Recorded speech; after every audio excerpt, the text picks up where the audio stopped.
Bonjour, merci beaucoup à tous les organisateurs. Je suis très honoré de venir ici présenter les travaux français de conservation et d'étude de la variabilité génétique de nos cépages.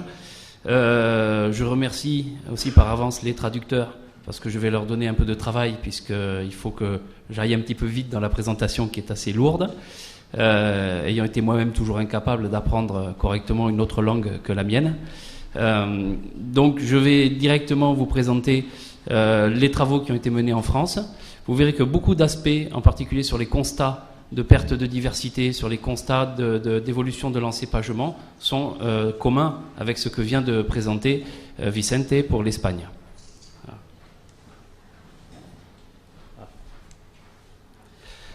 Le constat de départ, effectivement, comme en Espagne, c'est que le paysage français viticole a énormément changé. Aujourd'hui, la base réglementaire, c'est le catalogue officiel, comme dans tous les pays européens, qui donne la liste des cépages qui sont autorisés à la culture. Aujourd'hui, il comprend 309 variétés, 309 cépages et 31 porte-greffes, dont 250 cépages destinés uniquement à la vinification, 47 cépages de table ou usage particulier, enfin des cépages de table, et 13 cépages qui peuvent être destinés soit à la vinification, soit à la table. Le plus célèbre est par exemple le chasselas. Aujourd'hui, nous avons quasiment 1200 clones de tous ces cépages qui sont agréés et inscrits au catalogue officiel. Une des politiques, une des priorités pour nous est de développer les clones pour augmenter la variabilité du matériel végétal aujourd'hui disponible pour la viticulture. Le patrimoine français que nous avons aujourd'hui en collection, en termes de cépages que l'on considère comme autochtones à la France, c'est une définition, le terme d'autochtone à un pays qui est un petit peu difficile parfois, parce que l'origine souvent du cépage n'est pas documentée pour tous les cas, bien précisément, mais on considère aujourd'hui qu'en collection, nous avons 556 variétés originaires de France. Et il arrive de temps en temps qu'au cours des prospections, nous en rentrions de nouvelles qui sont aujourd'hui génétiquement encore inconnues. L'évolution de la diversité de l'encépagement cultivé. Donc en 1958, les 20 principaux cépages représentaient un peu plus de la moitié de l'encépagement français. Et en 2008, mais en 2012, on est à peu près au même chiffre, là ça s'est stabilisé. On est à peu près à 90% de la surface qui est représentée par 20 cépages. Et ce chiffre monte à 95% si on inclut les 40 premiers cépages. Donc l'érosion génétique, elle est facilement mesurée par ce genre de courbe. Non seulement on réduit le nombre de variétés cultivées, mais on réduit en plus la diversité au sein de chaque variété par la multiplication et la diffusion de clones sélectionnés, qui sont agronomiquement, on va dire, une solution cohérente, mais qui sont, en termes de diversité, une perte absolument indéniable. Voilà, donc une simplification de l'encépagement. Face à ce constat, depuis assez longtemps, même très longtemps, la France s'est organisée pour étudier et conserver son patrimoine viticole. C'est organisé en 3 niveaux de conservation. Le temps me manque ici pour vous faire l'historique de la conservation depuis les origines en France, parce qu'à partir du début du 19e siècle, de nombreuses collections en France ont commencé à être constituées, certaines très étendues, la plus grande était au Jardin du Luxembourg à Paris et avait plus de 2000 cépages en collection. Malheureusement, il ne nous reste rien de ces collections, ou simplement des morceaux un peu fragmentaires qui ont été récupérés par la collection nationale un petit peu au dernier moment quand les conservateurs ont disparu, parce que le phylloxéra a détruit la plupart de ces implantations, et d'autres causes aussi, comme à Paris c'était l'urbanisme, mais il nous reste peu de descendants de ces collections très importantes du 19e siècle. Aujourd'hui, la conservation, elle est organisée en 3 niveaux qui sont complémentaires en France.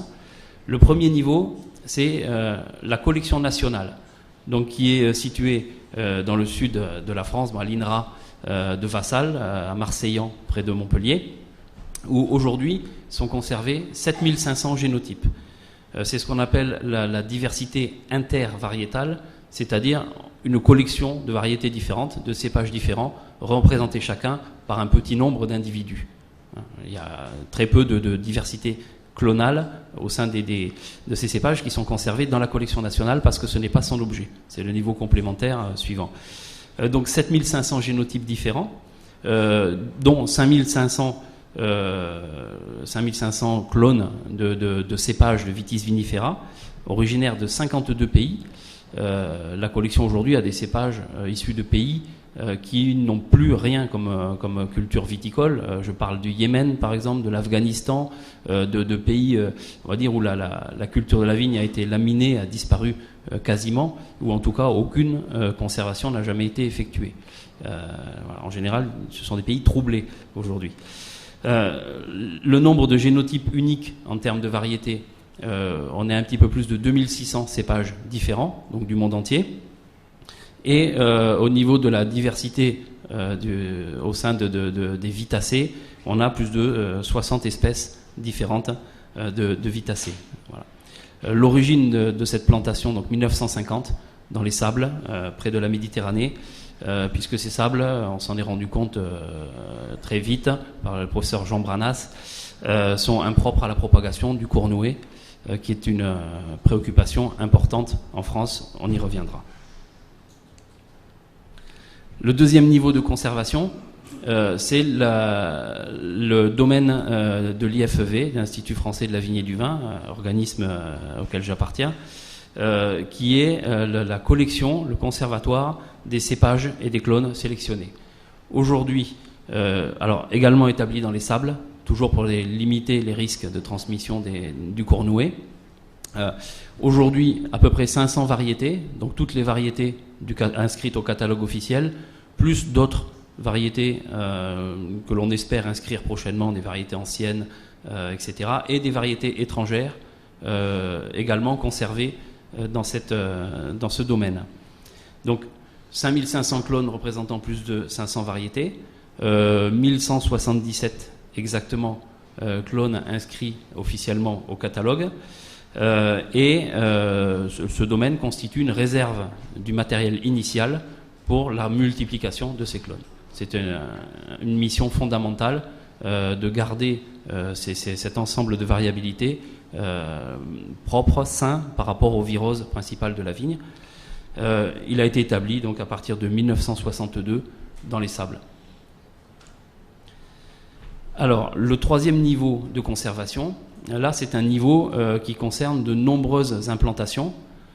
C'est un ensemble de conservatoires implantés un peu partout en France, dans toutes les régions viticoles. Le constat, c'est que chaque région a vu disparaître petit à petit sa diversité et que chaque vignoble s'est structuré, donner des missions à des organismes régionaux de conserver la diversité sur son territoire. Donc cela a mené à créer un réseau de conservatoires. Je vous parlerai exactement du réseau tout à l'heure. Oh, problème.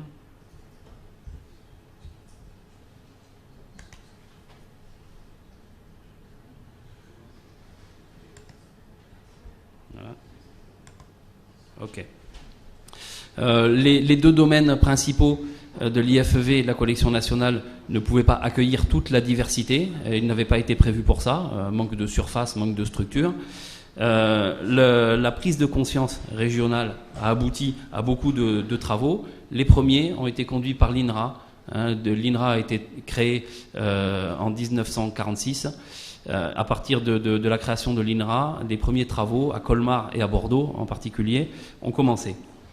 Et par contre, il a fallu une prise de conscience qui a été assez longue pour que le dynamisme de création des conservatoires aboutisse à la situation d'aujourd'hui que l'on connaît. Ça s'est seulement passé à partir du début des années 1990. Voilà une carte rapidement qui illustre le réseau des partenaires qui œuvrent à la conservation des ressources en France.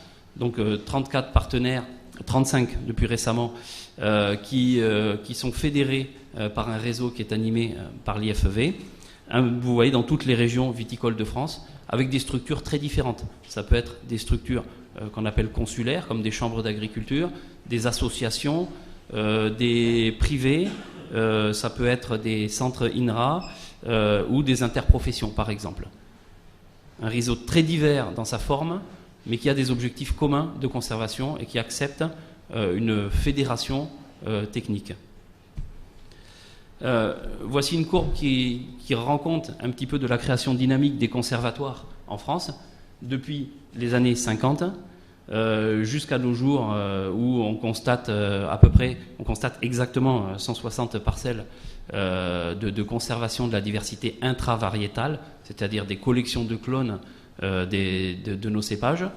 Donc vous voyez que la courbe s'infléchit nettement à partir des années 1990 où les créations ont été dynamiques parce que incitées, coordonnées dans les différentes régions. Le constat de disparition rapide des vieilles parcelles a aidé à cette action-là. Ça, c'est un petit peu une typologie aujourd'hui parce que les conservatoires, ce réseau de 160 conservatoires sont des parcelles viticoles comme les autres. C'est-à-dire qu'elles sont soumises au vieillissement, elles sont soumises aux problèmes sanitaires, elles sont soumises aux maladies, elles sont soumises à l'urbanisme, à des problèmes d'autoroutes, de lignes de chemin de fer de temps en temps qui nécessitent de les déplacer. Donc aujourd'hui, il a été décidé une surveillance de ces parcelles organisée par l'IFEV de façon à pouvoir anticiper les problèmes et surtout ne pas perdre la diversité qu'on a mis tant de temps et qu'on a eu tant de mal à regrouper. C'est aujourd'hui fondamental de conserver les conservatoires, c'est une façon de le dire. Donc voilà, une pyramide des âges un petit peu des différentes parcelles. Celles qui nous inquiètent le plus, évidemment, sont celles qui ont plus de 25 ans, qu'il faut commencer à envisager de déplacer avec des protocoles particuliers, etc. Et une petite typologie du nombre de la richesse intravariétale des conservatoires, où des conservatoires de variétés très secondaires peuvent avoir moins de 10 clones en collection, simplement parce qu'il n'a pas été possible de retrouver grand-chose dans les vignobles, ou des cépages comme le Gamay ou le Pinot Noir ont plus de 1000 clones en collection. La Syrah, on a à peu près 800 clones, par exemple, en collection, etc. Donc la richesse, on va dire, de la diversité intravariétale, elle est souvent directement liée à l'intérêt économique majeur des cépages. Les plus grands cépages sont ceux qui ont initié le plus de travaux avec les vignobles les plus riches qui ont pu les mener très tôt. Voilà. Lorsque, aujourd'hui, nous menons des prospections, quels sont un petit peu ce que nous recherchons? Alors d'abord, le fond, c'est que nous ne recherchons pas particulièrement quelque chose lorsqu'on crée un conservatoire de la diversité intravariétale. L'objectif, c'est de marquer des souches dans les vieilles parcelles, de diversifier les lieux où on retrouve ces cépages et où on prélève des souches, mais pas forcément d'avoir un objectif. L'objectif, il vient plus tard, lorsqu'on mène des travaux de sélection. Par contre, lorsque on est dans des anciennes parcelles et que des travaux de recherche de clones, de recherche de diversité sont menés, nous sommes très attentifs à des diversités, on va dire, que nous ne connaissons pas sur le cépage. Ça peut être par exemple des souches avec des pores dressés alors que le cépage, on le connaît plutôt à pores étalés. Ça peut être des mutations un petit peu spectaculaires parfois sur la forme des feuilles. Ce genre de choses, lorsque l'on le rencontre, évidemment, c'est une diversité, on va dire, parfois un peu extrême, on le marque, mais on ne le cherche pas forcément. Voilà. Donc la variabilité qu'on repère, elle peut porter sur de nombreux critères. Elle est énormément fonction du cépage. Donc tout ce qui est le cycle végétatif, tout ce qui est la forme des feuilles, le port, etc. Depuis de nombreuses années, des méthodes ont été travaillées en France pour aboutir à la définition d'un protocole commun de travail d'implantation des conservatoires. Parce que les premiers travaux qui avaient été menés un petit peu dans les différentes régions n'ont pas toutes suivi les mêmes méthodes. Et pour arriver à une conservation rationnelle, il était nécessaire de mettre en place un protocole. Donc ce protocole, il a été travaillé pendant de longues années. Il y a eu plusieurs versions. La version actuelle date de 2005. Donc c'est relativement simple. C'est souvent des préconisations de bon sens quand on cherche de la diversité. Aller chercher dans les plus vieilles parcelles possibles. Privilégier le nombre de parcelles prospectées plutôt que de se focaliser sur quelques parcelles et prendre beaucoup de souches sur une parcelle. Ça, ce sont les préconisations lorsqu'on est dans les anciennes parcelles. Essayer de marquer, comme je vous l'ai dit, les différences de phénotypes les plus marquées sur les cépages lorsqu'on peut en voir. Un point essentiel qui a été historiquement la base de la sélection française, c'est les viroses. Au premier lieu, le cornouer et plus récemment des problèmes importants de propagation d'enroulement. Donc le matériel végétal que l'on ramène en collection est testé et on ne garde que ce qui est exempt d'enroulement et de cornouer, des formes graves d'enroulement. Les porte-greffes sont issus d'une catégorie base parce que c'est du matériel qui est le mieux contrôlé au niveau sanitaire et on implante des répétitions de clones témoins dans la parcelle. Et ensuite, il y a une attention très particulière qui est très importante de plus en plus aujourd'hui, qui est portée au foncier, au sol, à la pérennité du sol. Il faut implanter ces parcelles à des endroits où les structures qui les tiennent sont capables de les garder longtemps. On a eu des cas de conservatoires qui ont disparu 2 ou 3 ans après leur plantation parce qu'un problème lié à la parcelle, aux propriétaires, etc. C'est une attention particulière parce que c'est un gros travail qui coûte cher et il y a déjà eu des pertes de matériel à cause de problèmes, parfois de conflits entre personnes, etc. Donc ce côté foncier est très important pour nous, surtout quand on gère un réseau qui est situé dans toute la France. Voilà. Quelques chiffres. Alors il y a quelques morceaux qui sont encore un petit peu en français dans la présentation parce que j'ai rajouté quelques données hier soir encore. Quelques chiffres pour parler un petit peu des aspects financiers de la conservation en France. Donc le réseau de 35 partenaires, ce ne sont pas des gens qui font à plein temps de la conservation. La plupart du temps, c'est même des gens qui sont dédiés à ça sur des missions très ponctuelles. Créer un conservatoire, ça dure 2 ans, 3 ans, et ensuite, il n'y a plus qu'un travail d'observation. Donc, chiffrer le travail de tous les gens en France, des 35 organismes qui travaillent pour la conservation, n'est pas possible. Je ne sais pas comment faire. Juste à signaler qu'il y a 35 organismes qui dédient des ressources à ce travail. Par contre, les 2 collections principales, la collection nationale du domaine de Vassal et la collection IFEV des clones sélectionnés, là on a des chiffres d'entretien, de caractérisation, etc. des collections. Le domaine de Vassal, le budget annuel, vous le voyez, est de 500 000 euros par an, avec 11 personnes travaillant en permanence sur ce domaine, pas uniquement à la culture de la vigne, mais aussi à la caractérisation. Il y a énormément de mesures qui sont faites, jusqu'aux petites vinifications pour caractériser les cépages, et jusqu'à aussi la gestion du matériel végétal, les expéditions de matériel végétal un peu partout dans le monde pour des besoins scientifiques, les expéditions de matériel végétal pour des besoins d'expérimentation en France, etc. Il y a un gros travail de gestion. Une fois qu'un centre est implanté, il y a un énorme travail de gestion interne de ce qui est implanté. Voilà. Donc, il y a des mètres carrés de bâtiments techniques et des serres également qui servent à garder, par exemple, des génotypes qui seraient virosés le temps qu'il y ait un assainissement sanitaire qui soit effectué avant de les planter dans une collection quelconque. Voilà. Au niveau des aspects scientifiques, il y a une personne, Thierry Lacombe de l'INRA, qui gère tous les aspects scientifiques, qui vient d'ailleurs de publier un gros article sur les parentés entre tous les cépages de Vassal. C'est un article qui a nécessité quasiment 10 ans de travail et qui, à temps plein, s'occupe de l'aspect scientifique de cette collection.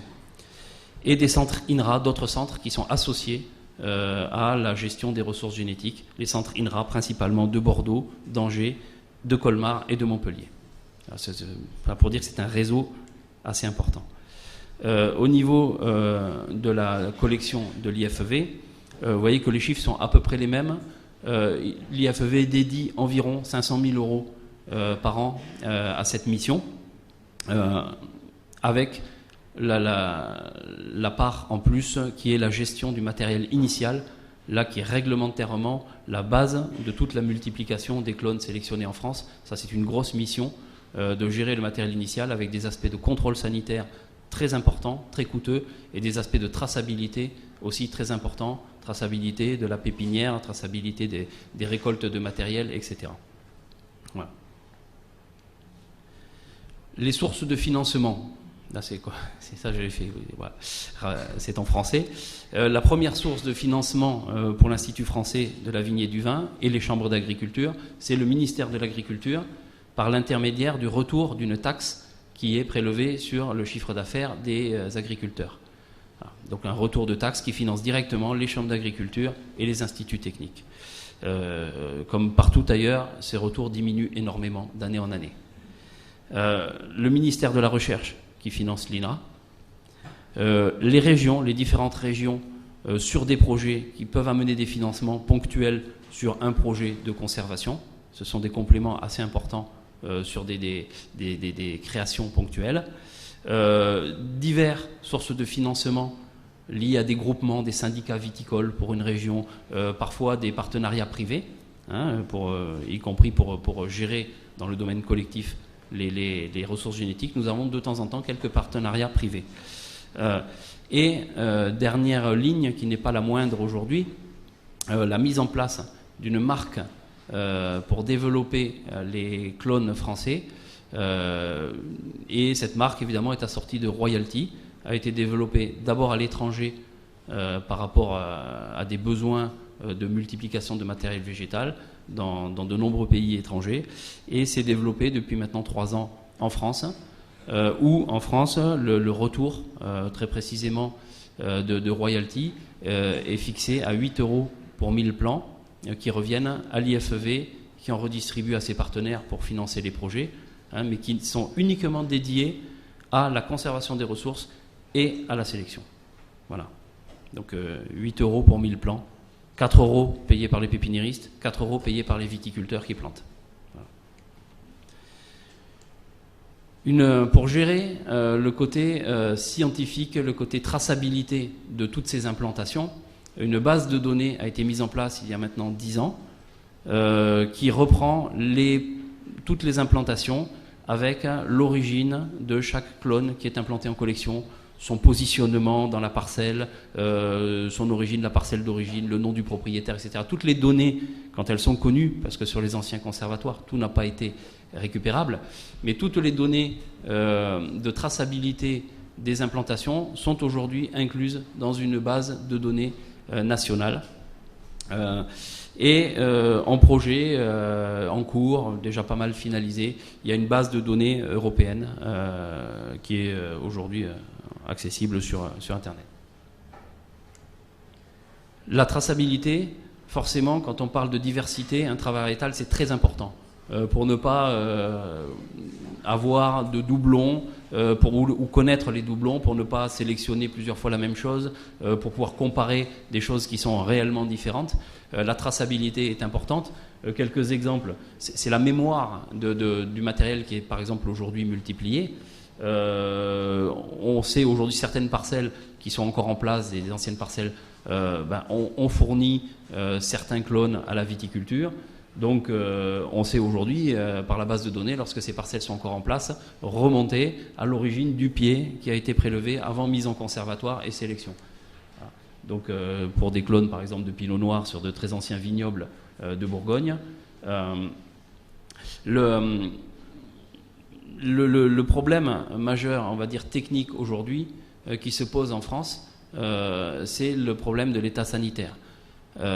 L'état sanitaire par rapport au virus grave de la vigne.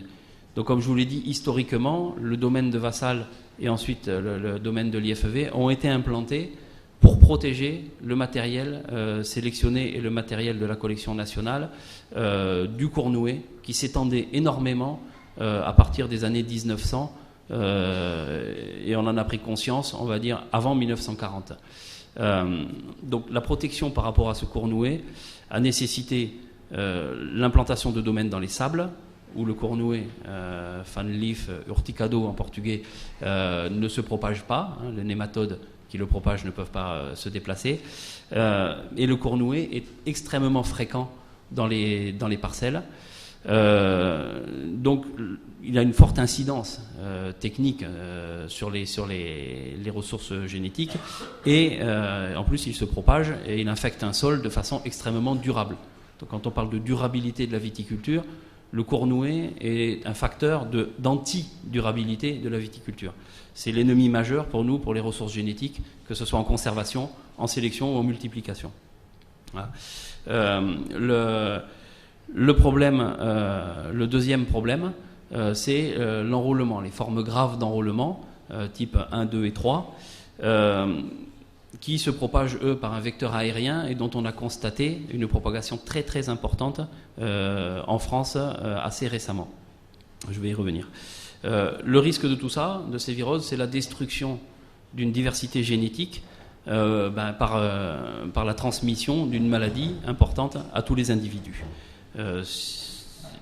Les protocoles ont inclus, comme je vous l'ai dit, des tests ELISA qui permettent de détecter les viroses avant implantation dans les conservatoires, et en même temps des contrôles réguliers pour vérifier que les ressources ne sont pas recontaminées, surveiller constamment les ressources, l'état sanitaire des parcelles par rapport à ces viroses. Ça a nécessité, dans un passé récent, le déplacement rapide, précipité même, de certaines parcelles conservatoires. Voilà. Pour du matériel rare, on engage aussi de gros programmes qui vont, en augmentant, de dévirosage, d'assainissement par culture de méristème principalement, de variétés et de clones pour lesquels la variabilité n'a pas pu être retrouvée en bon état sanitaire. Les programmes d'assainissement prennent beaucoup d'importance ces dernières années. Le cournouet, vous voyez, bon, je ne vais pas vous faire une typologie des symptômes du cournouet qui va jusqu'à la mortalité importante dans certaines parcelles, mais qui rend beaucoup de choses improductives, avec d'énormes déformations foliaires, etc. Le cournouet est vraiment parfois des expressions très spectaculaires, à tel point qu'on est parfois incapable de reconnaître même un cépage qui est atteint de cournouet parce qu'il est extrêmement déformé. L'enrôlement, avec sa présence qui a augmenté énormément dans les vignobles, dans une partie des vignobles français, en particulier vers le nord et l'est de la France, Bourgogne, Champagne, Alsace, qui sont soumis à des progressions très fortes d'enrôlement. Il y a plusieurs raisons. Les vecteurs de l'enrôlement, on les a identifiés, ce sont des cochenilles, vous allez le voir, diapo d'après. Et en plus, il y a les régions du sud de la France qui ont de grandes zones en traitement insecticide obligatoire à cause d'un autre parasite, la flavescence dorée. Et ces traitements, qui sont quand même faits sur une large échelle, limitent naturellement aussi les cochenilles qui transportent l'enrôlement. Donc pour l'instant, dans le sud de la France, ça ne bouge pas beaucoup. Dans l'est et dans le nord de la France, où il n'y a pas de flavescence dorée et où il n'y a pas de traitement insecticide, ça explose. Voilà, les cochenilles, hein, on a 6, peu importe, 6 espèces de cochenilles responsables qui peuvent transmettre l'enrôlement en France. Voici, bon, il y a eu une thèse récente, un gros travail sur cette propagation, parce que c'est vraiment explosif et très rapide. Voici l'exemple d'une parcelle de Bourgogne, rapidement, qui a été plantée avec du matériel sain, dans un îlot où il y avait beaucoup de contamination autour, et on voit que la contamination souche par souche, qui a été mesurée, est explosive.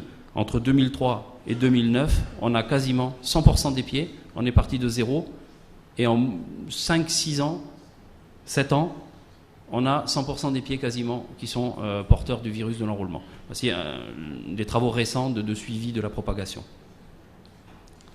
par une cochenille qui a été bien identifiée. Pour illustrer quelques développements récents, quelques réalisations récentes de cépages qui avaient peu pour la Marsanne et la Roussanne, jusqu'à présent on avait peu de conservation, donc plus de 300 clones de Marsanne et Roussanne sont 2 cépages de la vallée du Rhône, 2 cépages blancs très qualitatifs. 300 clones approximativement ont été implantés en collection. Le conservateur du Gamay a dû être déplacé à cause des problèmes d'enroulement, justement. En même temps, les collègues du Beaujolais ont effectué d'énormes prospections dans plusieurs pays et ils ont réuni aujourd'hui, il y a même plus que 1000, il y a 1200 clones de gamay aujourd'hui avec une très forte variabilité pour ce cépage dans la parcelle collection de gamay. Le Vionnier, cépage de Côte-du-Rhône, Condrieu, 60 clones ont été installés récemment en conservatoire. Depuis quelque temps, suite à des inventaires de la diversité qui ont été faits, nous avons défini des priorités. Alors les priorités évoluent petit à petit, mais aujourd'hui, nous avons au catalogue français 119 cépages qui n'ont pas de conservation ou dont la conservation de la diversité intravariétale est extrêmement faible, c'est-à-dire quelques clones sans plus. Et 300 à peu près cépages anciens qui ne sont pas inscrits au catalogue, qui sont des cépages de collection, qui sont quasiment disparus tous du vignoble, qui sont en collection. Mais ces 300 cépages, ils n'ont aucune conservation intravariétale, à part quelques individus disséminés dans les collections. Les priorités ont d'abord été définies par rapport aux cépages inscrits au catalogue, ce sont des priorités économiques. Ce sont les premiers susceptibles de se développer, susceptibles d'avoir de nécessité du matériel végétal, de nécessité de la mise en culture de diversité. Donc ces cépages, 81 cépages prioritaires ont été identifiés. Et ce sont des cépages dont les prospections sont incitées au niveau financier. Il y a de l'argent qui est dégagé pour inciter les partenaires à créer des conservatoires de ces cépages. Quelques exemples, vous connaissez peut-être pas ces cépages anecdotiques français, le César, le Calitor, le Tresso, le Listan. Le Listan est connu sous le nom de Palomino Fino en Espagne, mais il est présent depuis très longtemps en France et on pense qu'il y a une certaine diversité qu'on peut récupérer. Le Picardan, très ancien cépage, etc. Le Morastel aussi, qui est espagnol, mais qui est présent depuis le Moyen-Âge en France. Ensuite, par rapport aux cépages non inscrits au catalogue, cépages de collection, aujourd'hui les priorités évoluent parce qu'il y a une demande très forte des viticulteurs de cultiver de nouveau des cépages disparus et chaque année de nouveaux cépages anciens sont réinscrits au catalogue français. Et ces cépages, ils n'ont pas de conservation ou très peu. Donc les priorités par rapport à ces cépages non inscrits évoluent, c'est-à-dire qu'aujourd'hui, on considère qu'il faut absolument récupérer, si on peut, chercher du matériel, y compris de ces cépages qui n'avaient pas d'intérêt économique jusqu'à aujourd'hui. Voilà. Un dernier point, juste pour illustrer la difficulté qu'il y a parfois à retrouver la diversité. Parfois, on a perdu énormément de diversité sur un cépage ancien qui n'était plus cultivé, à tel point qu'il a quasiment disparu de notre pays. Mais par chance, comme c'est le cas pour la Carmenère, depuis le XVIIIe siècle, fin du XVIIIe, début du XIXe, la Carmenère a été transférée au Chili par des immigrants et s'est développée énormément au Chili. En France, on a retrouvé très peu, dans le vignoble bordelais, très peu de souches de Carmenère, une vingtaine de souches seulement, qui ont été mises en collection. Il n'y a plus du tout de vignoble de Carmenère. Le Merlot et le Cabernet Sauvignon ont pris toute la place depuis longtemps dans le bordelais, et un peu de Cabernet Franc. Et la Carmenère, probablement, la diversité aujourd'hui se trouve au Chili. Donc des prospections ont été organisées au Chili, en collaboration avec les Chiliens, pour essayer de retrouver et rapporter de la diversité en collection en France sur ce cépage Carmenère. Pour un cépage très important en France, qui est l'un des plus cultivés, qui est l'Uni Blanc, ce cépage est originaire de Toscane. En France, on constate que dans les collections, malgré 500 ou 600 clones en collection, on constate peu de diversité. Les Italiens nous ont communiqué qu'il y avait beaucoup de diversité chez eux dans l'Uni Blanc, qui est connu chez eux sous le nom de Trebbiano Toscano. Donc, avec leur collaboration, des prospections ont été organisées en Italie pour ramener 170 souches d'Uni Blanc dans les collections françaises. Troisième exemple, le Côte ou Malbec, qui a une diversité en France qui est connue, mais qui s'est énormément développée en Argentine. Et là, l'objectif, il y a des sélections argentines qui correspondent très bien au vin aujourd'hui argentin. L'objectif était un petit peu de vérifier la diversité qu'on pouvait trouver en Argentine et le ramener en France dans les mêmes conditions pour voir s'il n'y avait pas de la diversité qui était partie en Argentine qu'on avait perdue en France. Donc il y a eu des prospections qui ont été organisées en Argentine et cette année, une vigne d'études a été plantée avec des clones argentins à Cahors, dans le vignoble de Cahors. Un dernier point qui s'est développé ces dernières années, qui est directement en lien avec la conservation des variétés non inscrites au catalogue, différentes initiatives en France ont abouti à la création de collections de cépages, de collections de cépages régionaux de la plupart des régions françaises. Donc des collections de cépages du sud-ouest, des collections de cépages de la région des Charentes, beaucoup de prospection en ce moment sur les cépages du côté des Alpes, côté Jura, Franche-Comté, avec de gros projets de création de collections de cépages. Donc tout ça dans le but là de travailler directement un certain nombre de cépages qui ont quasiment complètement disparu, et ces prospections qui ne visent pas à chercher, on va dire, les grands cépages que l'on connaît, aboutissent régulièrement à la découverte de génotypes uniques, anciens, de cépages anciens qu'on n'avait plus en collection, qui ne sont pas dans la collection nationale. Et régulièrement, on augmente un petit peu, on va dire qu'on diminue la perte variétale qui a été constatée en France. Chaque année, quelques cépages rejoignent les collections. Voilà. Et donc ça aboutit à ce réseau de conservatoires régionaux. Voilà. L'intérêt de ces conservatoires, on a des pays viticoles qui sont assez anciens.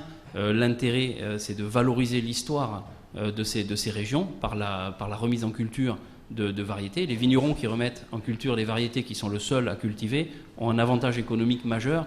Ils vendent très facilement ce genre de cuvée. Et aujourd'hui, il y a vraiment un mouvement de fond en France pour replanter de nombreux cépages très, très peu connus.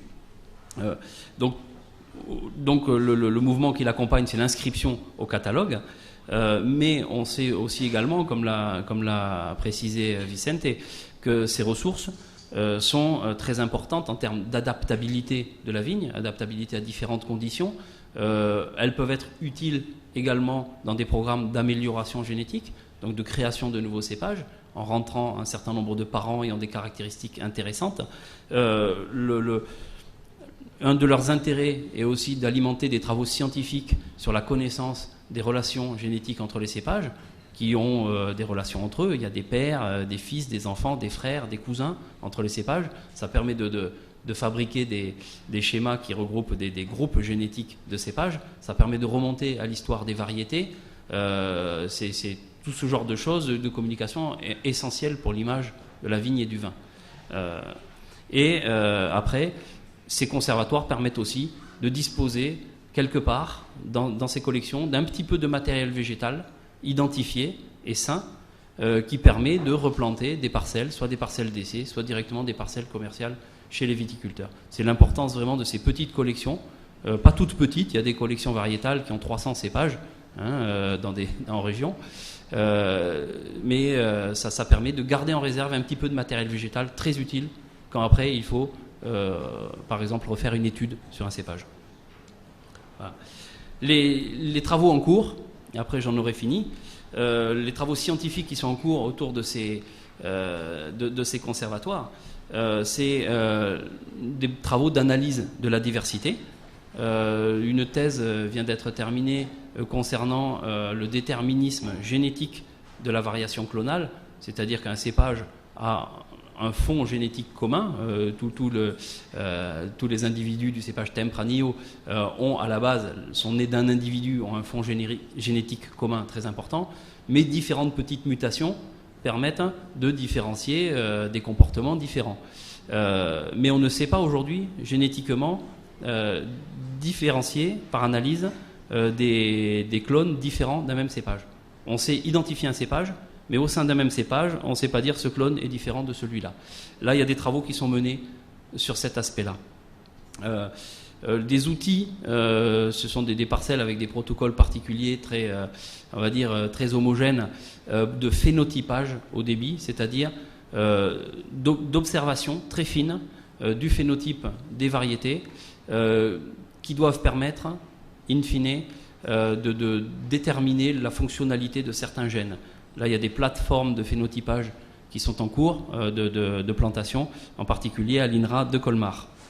La sélection clonale, tous ces conservatoires sont des réservoirs de clones, des centaines et des centaines de clones, et donc ce sont aujourd'hui ces conservatoires qui alimentent les travaux de sélection clonale. Dans le cas de la Syrah, où un dépérissement majeur s'est fait jour il y a maintenant une quinzaine d'années, presque une vingtaine d'années, on a déterminé que dans les collections, on avait des clones qui n'étaient pas atteints par ce problème. Il a fallu longtemps pour déterminer que c'était un problème génétique. Et aujourd'hui, nous sommes en cours de sélection de clones parce que nous avons trouvé des marqueurs génétiques qui ne sont pas du tout sujets à ce problème de dépérissement. Donc ça nous permet d'abandonner des clones sensibles et de sélectionner en puisant dans ce réservoir des clones qui ne sont pas sensibles à ce problème. C'est le premier exemple, d'ailleurs, aujourd'hui vraiment connu d'un problème qui a été un problème technique de sensibilité à une maladie qui a été surexprimé par la sélection clonale, mais dont, on va dire, la solution vient aussi de la sélection clonale.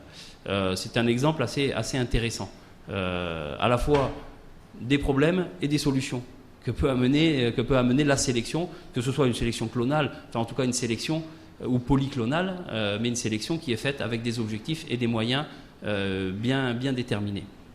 Voilà. Et bon, les autres travaux sont des travaux très, très importants d'un point de vue historique, de l'évolution de la vigne depuis la domestication, depuis qu'on est passé des vignes sauvages qu'il y a dans les forêts portugaises, espagnoles, françaises, du bassin méditerranéen, du Caucase, qui sont très très différentes en comportement des vignes cultivées, donc des opérations de sélection de plusieurs milliers d'années de l'homme, donc la compréhension de l'évolution des gènes qu'on a favorisés par la sélection et, comme je vous l'ai dit, la compréhension après des relations entre les différents cépages qui retracent les mouvements humains, l'histoire et la génétique. Les objectifs pour l'avenir, c'est, comme je vous l'ai dit, d'assurer la pérennité de nos parcelles conservatoires. Ça, c'est un axe fort, parce qu'elles sont soumises au même danger que toutes les autres parcelles. C'est d'enrichir les ressources. Des financements sont dédiés chaque année à des prospections actives, incitées un peu partout en France, pour enrichir constamment les ressources, créer de nouveaux conservatoires ou enrichir ceux qui existent. De travailler autant que possible les variétés secondaires, comme je vous l'ai dit, les 81 variétés prioritaires inscrites qui n'ont pas de conservatoire. Obtenir pour chaque variété inscrite au moins un clone sélectionné. C'est un minimum. L'objectif, in fine, c'est d'en avoir de nombreux, plusieurs. Mais le fait d'avoir des clones sélectionnés dans notre système permet de sécuriser du matériel végétal au domaine de l'espiguette avec de haute qualité, de haut suivi sanitaire. Voilà. L'objectif, c'est de garder dans un lieu très contrôlé des ressources génétiques avec un aspect sanitaire irréprochable qui permettent après de réorganiser de la diffusion de matériel si le besoin s'en fait sentir. Aujourd'hui, 63 variétés inscrites au catalogue n'ont pas de clone agréé. C'est cette situation qu'on veut améliorer. Il y a, comme en conclusion, beaucoup de travail qui a été fait depuis longtemps, beaucoup de projets, mais il reste énormément de travail à faire. Et ce travail, il se fait avec tous les moyens qu'on a. Parfois, les parcelles sont difficilement accessibles. Parfois, des souches isolées sont au bord des ruisseaux. Donc, tous les moyens sont bons pour aboutir à nos buts. Je vous remercie.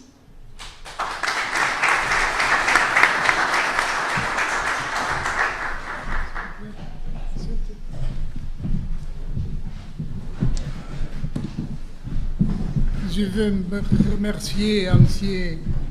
Olivier Iobrega par nous avoir présenté les diapos en portugais, ce que je pense qui a été très apprécié par notre assistance. Merci beaucoup, monsieur. Je remercie Antero Martins qui a traduit le diaporama. C'est pas moi. Mais l'attitude, c'est votre, quand même.